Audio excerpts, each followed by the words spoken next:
कर लेती हूँ। तो हाँ, तो आज हम लोग देखने वाले हैं टिश्यू ग्राफ्टिंग और ऑर्गन ट्रांसप्लांटेशन के बारे में। तुम्हें पता होना चाहिए कि जब बॉडी में कोई इंजरी आता है, एक्सीडेंटल केस हो या कोई भी और कारण की वजह से, कि कोई एक पार्ट का टिश्यू, मैं बोल रहा हूँ अभी, ऑर्गन के बारे में नहीं मैं बात कर रहा, वहां का टिश्यू या मसल्स या कोई स्ट्रक्चर डैमेज हो जाए, तो उसको रिपेयर करने के लिए हम क्या करते हैं कि डोनर, चाहे वो खुद का बॉडी हो सकता है दूसरे पार्ट से, या फिर दूसरे का बॉडी हो सकता है, वहां से टिश्यू लेके वहां पे इम्प्लांट करते हैं या ग्राफ्ट करते हैं।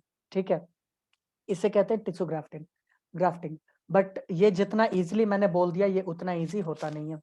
ठीक है, अगर तुम लोगों को पता होगा तो मैंने बताया था MHC1 MHC2 के बारे में।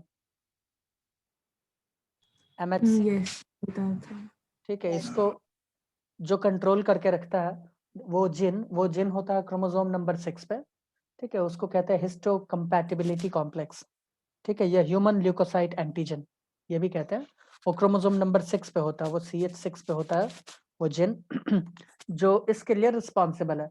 तो तुम्हें पता होगा कि जो WBC है, लाइक लिम्फोसाइट्स, ठीक है, उनमें क्या होता है, बोलो भाई, उनमें क्या होता है?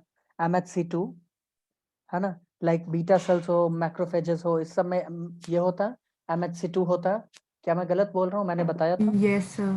क्या नहीं नहीं, गलत? सही। हाँ, बताया था। अरे ठीक है, सही।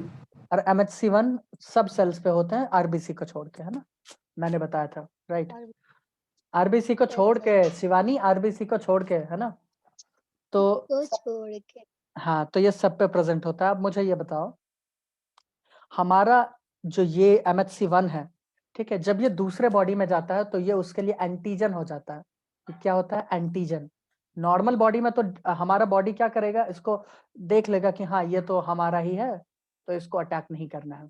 ठीक है, वो उसके लिए कोई एंटीजन वेंटीजन नहीं है। ठीक, बट दूसरे का बॉडी में अगर डालते हैं, दूसरे का ऑर्गन, तो ये जो चीज है ना, ये कॉम्प्लेक्स MHC1, इसको वो एंटीजन की तरह डील करके उसके खिलाफ एंटीबॉडी बना देगा।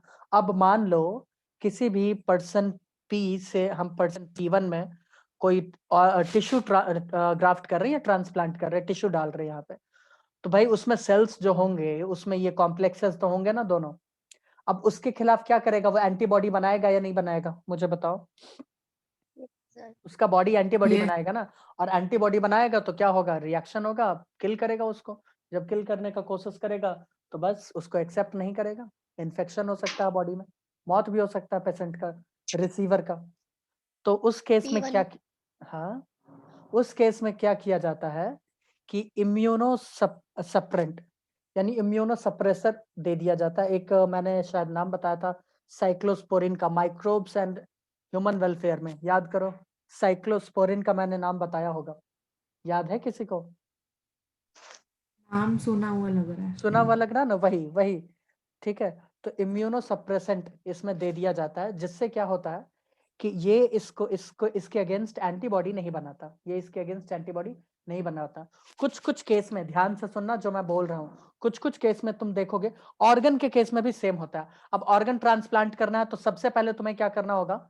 ब्लड, सबसे पहले तुम्हें क्या करना होगा? ब्लड को मैच करना होगा। ठीक है, तुम्हें क्या करना होगा? ब्लड को मैच करना होगा। ठीक है, अगर ब्लड मैच होता है, क्लास 11 में तुमने पढ़ा होगा, इसलिए मैं उस पर डिटेल में नहीं जा रहा हूँ। अगर ब्लड ग्रुप सब कुछ मैच हो जाता है, तब तुम्हें इसका हिस्टोकम्पैटिबिलिटी मैच करना होगा। ठीक है, हिस्टोकम्पैटिबिलिटी किस केस में ज्यादा मैच करता है वो मैं बता दूं। सबसे तगड़ा होता है सेम बॉडी, अगर सेम ऑर्गेनिज्म का हो, तो तुम्हें क्या लगता होगा? मान लो किसी के हाथ में कहीं टिश्यू लगाना है, पाँव का अगर लगा दिए, तो तुम्हें क्या लगता है कि उसके अगेंस्ट एंटीबॉडी बनेगा? रेवती, दीपशिका, नहीं सर, नहीं बनेगा। बोलो भाई, रेवती बताओ, समिति बताओ, बनेगा? बनना चाहिए? नहीं सर, नहीं बनेगा। नहीं सर। नहीं बनना चाहिए, और बनता भी नहीं है। ठीक है, बनता भी नहीं है। हम्म, चलो, ये तो सेम ऑर्गेनिज्म हो गया। हम बोले सेम ऑर्गेनिज्म नहीं, सिमिलर जिनका जिन हो, अगर ऐसा कुछ हम बोले जो जेनेटिकली सिमिलर हो ऑर्गेनिज्म, उनका अगर मैं बात करूं, तुम बोलोगे समझ में नहीं आया, तो मैं बोलूंगा ट्विंस का बात करो, जुड़वा। तुम्हें पता है कि ट्विंस वैसे दो तरह के होते हैं, है ना? Yes sir. ठीक है, मैं अगर बात कर रहा हूँ मोनोजाइगोटिक ट्विंस का, तो क्या मोनोजाइगोटिक ट्विंस में रेवती तुम बताना, वो जेनेटिकली सिमिलर होंगे या आइडेंटिकल भी कह सकते हैं, कोई दिक्कत वाली बात नहीं है। बोलो भाई, रेवती होंगे या नहीं होंगे? Yes sir. ट्विंस होता है ना, एक होता है डाइजाइगोटिक, उसमें क्या होता है, 2 जाइगोट बनता है, और मोनोजाइगोटिक में 1 जाइगोट बनता है और वही डिवाइड हो जाता है 2 अलग अलग इंडिविजुअल। राइट दीपिका, बोलो यही था? यस सर, हाँ सर। ठीक है, तो ये वाला जो ट्विंस है, वैसे तो ये वाला भी, बट ट्विंस का मैं बोल रहा हूँ जनरली, अगर मैं बात कर रहा हूँ तो ये ट्विंस, तो ये ट्विंस में क्या MHC1 MHC2 कॉम्प्लेक्स, इसके खिलाफ एंटीबॉडी बनना मुश्किल लग रहा है तुम्हें? एंटीबॉडीज बनना मुश्किल ही रहेगा ना भाई, दोनों का तो जेनेटिक बताओ ना दीप, बोलो। दोनों तो एक ही यस जाइगोट के हैं, दोनों तो एक ही जाइगोट के हैं, ठीक है। Yes sir. केस में अगर मैं बोल रहा हूं कि किसी दूसरे आदमी से लिया जाए, तो दूसरे आदमी से जब लिया जाता है तो प्रेफर किया जाता है जो उनके बहुत ही क्लोज हो, जैसे उनके फैमिली मेंबर हो, आसपास के भाई बहन हो, ठीक है उनका। अब देखो भाई बहन का होगा, यानी उनके अंदर जो जीन आएगा वो तो माता पिता का आएगा ही।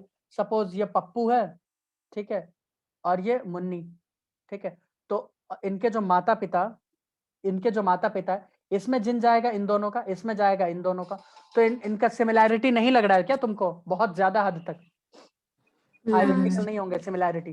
तो हाँ, तो इसमें भी एक्सेप्ट करने का चांसेस क्या होता है, थोड़ा ज्यादा होता है कि 4 दिन इम्यूनो सप्रेसेंट खिलाओ, 5वें दिन सब कुछ मामला चकाचक हो जाएगा, ठीक है। मैं 4 दिन बोल रहा हूँ, मतलब 4 ही दिन मत ले लेना, महीना 2 महीना खाना पड़ता है।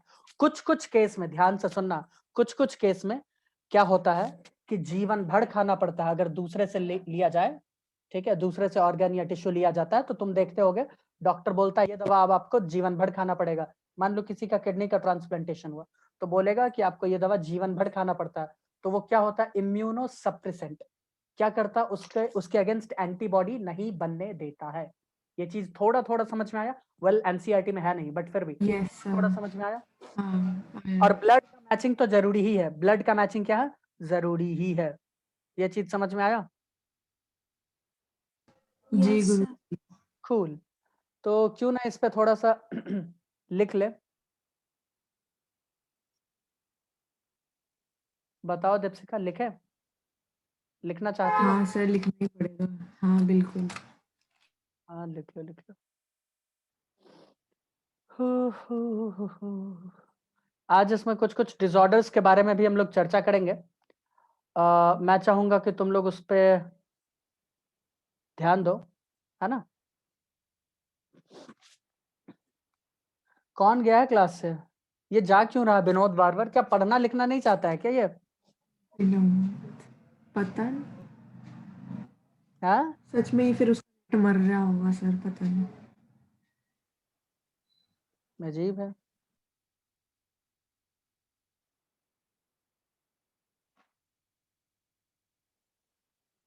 बहुत मतलब उदंड लड़का है फिर। हाँ, जल्दी पता चल गया सर आपको। नहीं, क्या मैंने सही शब्दों का चयन किया है उसके लिए? HLA का, बिल्कुल सही। हाँ वो तो पता। HLA का फुल फॉर्म पता है भाई सबको? ह्यूमन ल्यूकोसाइट एंटीजन, या हटा दें? लिख दे फुल फॉर्म। लिख दो। सर लिख दीजिए। और तुम तो हमको खिलाती रह गई ना, एक बार तुम बिहार गई भी थी तो नहीं लेकर आई। सर अभी वो आया नहीं है, क्या बोलते हैं, छठ पूजा आया छठ नहीं है नहीं ना। भाई, वो उसको कहते हैं मकर संक्रांति, कुछ भी मतलब फर्जी बातें कर रही हो, है ना। मकर संक्रांति क्या नहीं खिलाया? अच्छा, भूल गई, वेरी गुड।